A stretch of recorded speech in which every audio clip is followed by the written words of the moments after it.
Չէ, չպետք է դու հարմարվես կամ փոխվես ա, քո ցենց արժեքները գործի Մгм. համար կամ ինչ որ նոր բիզնեսի համար։ Հակառակը դու ստեղծում ես մի բան, որը հենց քո արժեքների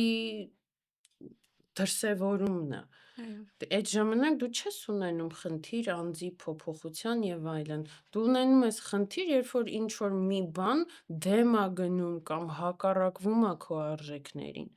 Իսկ ինչի չընտրել մի բան, որը չի հակառակվում արժեքներին, այդ ժամանակ ոչ մի բան չունենք փոփոխելու։ Եվ Ես խնդիր էլ չեմ չի։ խոսում անձնական աճի մասին, մենք խոսում ենք այդ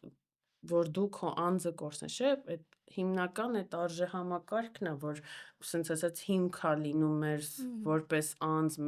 մենք մեզանից գոհ լինելու, սենց ասած Այո։ բանի ցուցանիշի համար, դրա համար ընտրում ենք, ստեղծում ենք կամ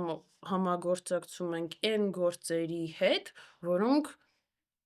մեր արժեքների հետ համահունչ են։